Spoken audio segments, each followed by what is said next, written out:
Alright guys, let's talk about the skills we're going to look at today.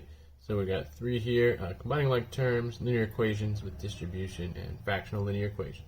Alright, let's take a look at this first one here. I'm going to go through just a few examples of different types of problems that it could give you. Nothing too fancy there. So yeah, just lots of x's and y's of different powers. And it looks like everything, okay, so there's one that has x's and y's. But yeah, so a mix of some with just x's, some with just y's, and some with both, and then different powers. Alright? Alright, so combining like terms, examples.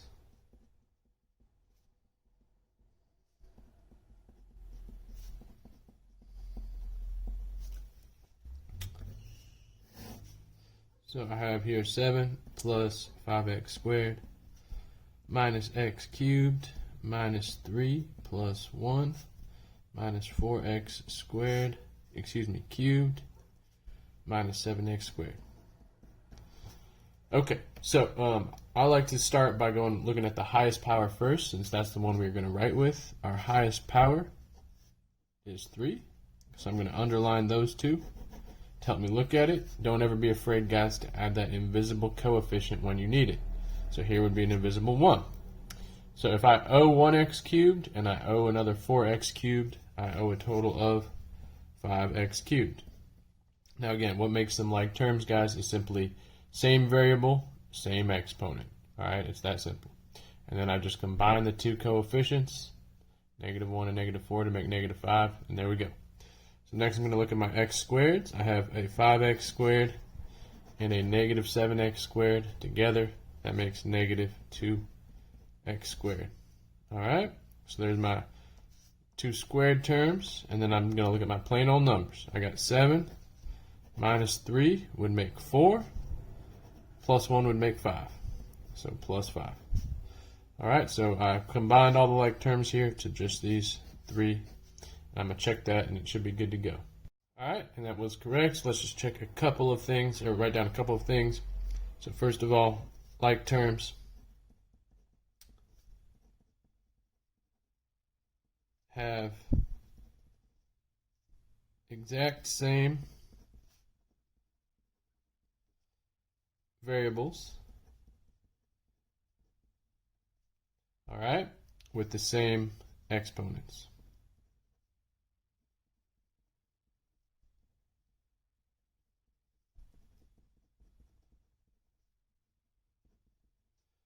Alright, and then all you do is just combine the coefficients.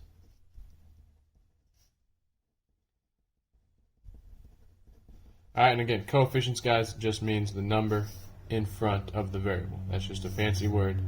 That's what we call the number in front of the variable. So they do not have to have the same coefficient, of course. They just have to be the exact same variable with the exact same exponent. You don't need to write this down, but just for example, xy could combine with xy, right? Because they are the exact same combination of variables. X squared y, however, could not combine with xy, since that is an x with a square. But it could, of course, combine with it if it was an x squared y like that. Alright, so you can have any combination of variables and any combination of exponents, but the exponents have to line up perfectly. So if I had a squared b to the third c, and I was trying to add it to a squared b to the third c to the second, these would not combine because they're almost the same, but that makes them different. Alright? And then one more thing, guys, to remember, of course, is what separates terms is pluses and minuses, right? Multiplication does not separate terms. So this x is timesing that y, right? That x squared is timesing that y. But they're not separate terms, because the only thing that separates terms is pluses and minuses. Alright, so write that down as well if you need to. Alright, so I went ahead and wrote it down. Only plus or minus separates terms. Okay, so I'm just going to do one more example because I think y'all have done this enough in Algebra 1 and Geometry and even Pre-Algebra to know how this works. We just needed a refresher, so I'm going to do one more here. -5 minus 2x squared plus 6 minus 2y minus 2y minus 5x squared plus 6x squared. Okay, so now I have a combination of x's and y's. It does not matter which I tackle first. Again, underlining will help you keep track of what you've done so far. So I'm going to start with my highest x's, alphabetical order if you will. So my highest x's are of course the x squared, so I've got that one, and that one, and that one, right? So I'm going to combine all three. You could do it in 2 steps if you need to.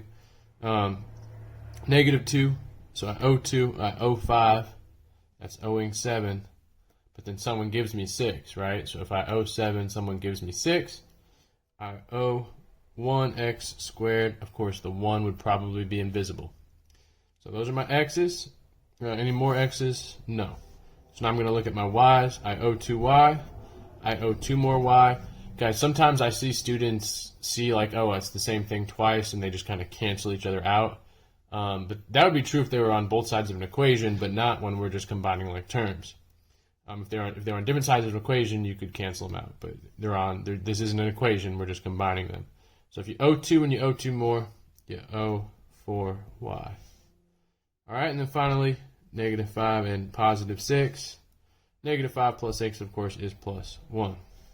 And again, the order really doesn't technically matter, although some people would say that alphabetical order with the highest power starting first is the way to go. So since x is alphabetical order before y, we write it first in highest power to lowest power. So x squared, then y, and then just our plain old constant number 1, right? We call it a constant because there's no variable associated with it. It's just a plain old number or a constant. All right, guys, so with these skills, once you get 5 in a row correct, you will have 100% on it and you can move on. Due dates. So there are due dates associated with this. As you can see, there's a 10% penalty for each day late. Let me know if for some reason you feel like you should be excused from that penalty. And then there's a maximum of a 50% penalty, and that's like quite a bit in the future. And that's basically like by the time that date rolls around, we will have tested on it. So after that point in time, it just doesn't even make sense for me to give you credit on it. So there is a maximum hard deadline for each assignment in that way. Now, I know that to get 5 in a row might seem like a pain sometimes, because math is just one of those things where you just have to practice it a lot and a lot and a lot, just like shooting a basketball or anything else. All right, so the next skill we're going to look at here, linear equations with distribution, level 2. You can see, let me cycle through a few different possibilities. Yeah, so all basically the same format here, so we're going to do a few examples of those. All right, guys, so we are, of course, solving equations with distribution. You can also solve these without distributing. Actually, I take that back. For these types of problems, you pretty much have to distribute. But don't always think that anytime you see an equation with parentheses that you need to do a distribution to solve it. All right, I'll show you an example like that of what I mean. So first example here, y'all. Negative 2 times the quantity minus 3x minus 1. I say the quantity because it's in parentheses.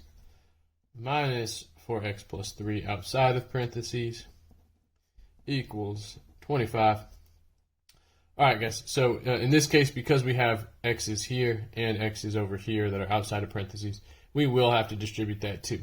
All right, so we're going to distribute it to both terms. So negative 2 times negative 3x makes us positive 6x, right? Negative times negative, positive 6x. Negative 2 times negative 1 makes positive 2. Now, of course, the negative 2 will not distribute to these terms because they are not in the parentheses party, right? So these terms we will just bring down. Negative 4x, bring down positive 3, bring down equals 25. Okay, from this point, we got to combine our like terms, of course. Should be easy after last skill. 6x minus 4x is, of course, just 2x. 2 and 3 makes 5. All right, from there, basic algebra, minus 5 both sides. By the way, you don't have to show all that kind of work if you don't want to. You could have skipped showing that step right there if you want. Basic mental math. And then divide both sides by 2. Divide by 2, divide by 2. So normally I wouldn't even show that step.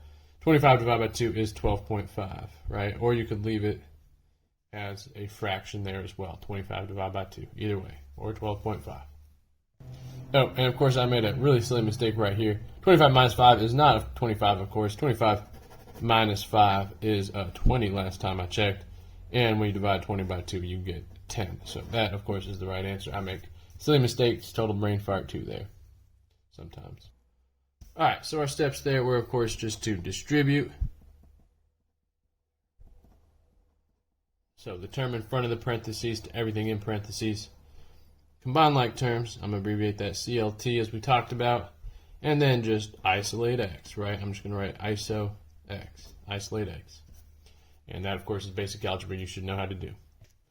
All right, guys, for our next example here, this is actually not like one of the ones that Delta Math is going to give you on this assignment, but I do think it's very important to show you this, so please do write it down. In this case, guys, we don't have x's anywhere besides in the parentheses, right? In this last one, we had the x inside and we had the x outside, so we had to distribute. On this type of problem, guys, you don't have x's outside parentheses. You only have this one here. So in this case, guys, it's not actually efficient to distribute. You can, but it's really not necessarily the right way to, or the way I would prefer to solve it. I would just go ahead and start kicking stuff out in this case, and I would not distribute the 3. So I would just minus 2 to both sides. Boom, that cancels. 5 minus 2, of course, is 3. Bring that sucker down. Again, I'm not going to distribute the 3. The 3 is multiplying, so I'm just going to divide. And then we have x minus 1 comes down. 3 divided by 3 is 1. And finally, add 1 to both sides.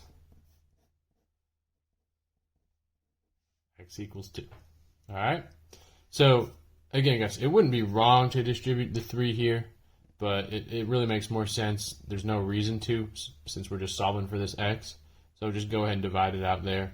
And again, the reason we did this, solve this one without distributing, is because that x only existed in this one place, not inside parentheses and outside, where we had to distribute and then combine. All right, but again, your Delta Math is not that way, but I did want you to see one like that. So let's do one more that will be like the stuff you're seeing on the Delta Math assignment here. So this will be example 3. So 3 times negative x minus 3 plus x minus 3 equals negative 24. All right, so here I will, of course, distribute this first. So 3 times negative x, negative 3x, right? Positive times negative makes negative. 3 times negative 3, negative 9, plus x minus 3 equals negative 24. All right?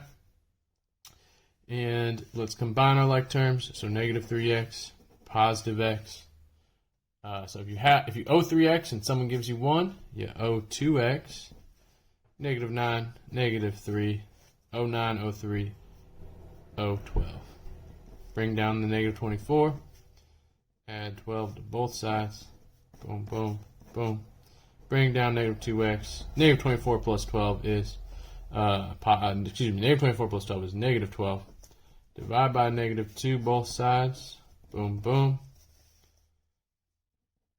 Negative divided by negative, right? 2 negatives, guys. A negative divided by a negative will make a positive, right? 2 negatives here cancel each other out. So negative 12 divided by negative 2, positive 6.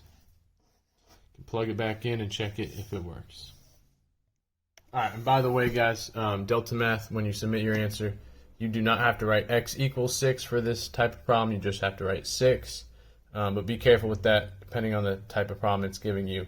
Sometimes I think it does want you to write x equals, but not this time. Just put the answer. All right, guys, so for our final skill today, solving equations with fractions, very similar to what we were just doing.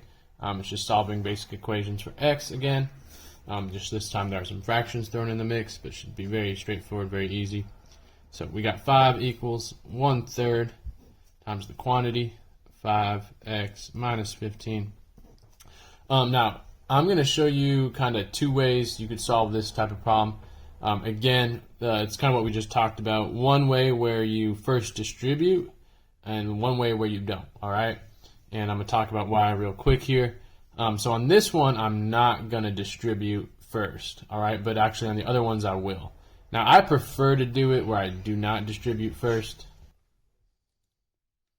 So to get rid of 1/3, guys, I'm going to multiply by its reciprocal, which is 3 over 1, right? So reciprocal is just a fancy way of saying flip it. So what I do to one side, do to the other. So I'm going to times this side by 3 and times this side by 3, right? It is technically 3 over an invisible 1, if you want to think of it that way. All right, now when I multiply by this by 3, it will, of course, just cancel with the 1/3. So 1/3 and 3 cancel. 3 times 5 is 15. And I bring down my 5x minus 15. Okay. Then I will, of course, just kick out the minus 15 by adding 15 to both sides. Those cancel.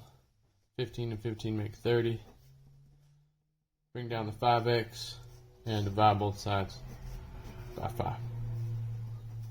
30 divided by 5 is 6. These cancel. So I'm just going to rewrite it, x equals 6. Alright, so that is going to be my preferred way of doing this type of problem. However, the way they constructed most of the problems in this particular skill, it is actually going to be better, a little bit easier just to go ahead and distribute instead. Alright, so now we're going to do that, distribute first and then solve for x on these. Okay, so I am going to go ahead and distribute the 3/4 to both terms. Alright, so let's think about what happens when we do that. Now, both of these terms are over an invisible 1, right? So if I multiply the 3/4 through, 3 times 9 is 27. 4 times 1 is 4. So I'm just multiplying the tops, 3 times 9, and the bottoms, 4 times 1. So in other words, since this is just an invisible 1, I'm just getting 3 times 9. Alright, and of course, the x is still tagging along. Same deal here, so I have to distribute the 3/4 as well to this term. 3 times 8 makes 24. 4 times 1 makes 4. Bring down my 15. Alright, and the way they constructed these problems, guys, this should basically, I think, always reduce to something nice and pretty. So let's go ahead and do that right now. 24 divided by 4 just leaves 6. Alright, so I think it will always reduce like that to a nice whole number. So from here, guys, I will minus 6 to both sides. So those cancel. 15 minus 6 is 9. Bring down my 27 over 4 times x. And from here, guys, I will multiply by the reciprocal. So the reciprocal of 27 over 4 is 4 over 27. Right? So again, reciprocal, fancy word for flipping it. What you do to one side, do to the other. And then these here cancel, 27, 27, because it's top, it's bottom, right? 27 divided by 27. 4 on top, 4 on bottom. 4. So this one's timesing, this one's dividing, so they cancel. And that's it. So all we got left is just our x. On this side, let's see what happens. So again, this 9 is over an invisible 1.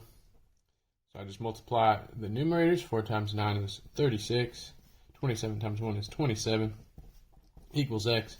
And in all likelihood, guys, you will have to reduce this fraction right here, although not every time probably. But to reduce it, we just think what number goes into 36 and 27, and that is 3, right? So if I divide top and bottom by 3, I get 12 over 9. And I didn't think of the biggest number that goes into both, which is 9, because I still have to reduce 12 over 9. 3 goes into both 12 and 9, so I'm going to divide both of them by 3 again. 4 over 3. And there you have it. Alright, so let's write down our steps there. So first, we distributed. Second is to reduce this number, which I think will basically always reduce. I think that's how they designed it. Third, isolate x. I'm going to write iso x. And fourth is just to reduce. Alright, reduce your final answer. Alright, let's look at one more here. Problem number 3. 13 equals 1/2 times 3x plus 8. And again, my normal preference would be to multiply both sides by 2, but again, the way they design these problems, I think they want you to distribute it first. It'll just be a little bit cleaner that way. So 1/2 times 3, guys. Again, 3 is over an invisible 1. 1 times 3 is 3. 2 times 1 is 2. So you just get 1/2 times 3 is just 3 divided by 2, 3/2. X comes along. 1/2 times 8, right? So again, 8 is over an invisible 1. You could, of course, just ask yourself, what is 1/2 of 8? And it's 4. Or you could do 8 times 1 is 8. 2 times 1 is 2. 8 divided by 2 is 4. Bring down the 13. All right, then we're going to just isolate that x. So we're going to minus 4 to both sides. Boom, boom, cancel. 13 minus 4 is 9. Bring that part down. Oops. 3/2 x. All right, and then to get rid of 3/2, guys, we multiply by the reciprocal, 2/3. So 3/2, its reciprocal is 2/3. So that way the 2 on top and bottom cancel there. 3 on top and bottom cancel there. And we're just left with x equals 9. And no reducing that, of course. So yeah, so don't also, I should have probably written that down as a step on the previous one. You are going to multiply by the reciprocal to get rid of that coefficient, that fractional coefficient, right? It's a fraction and it's a coefficient. So we multiply by the reciprocal to get rid of it and isolate the x.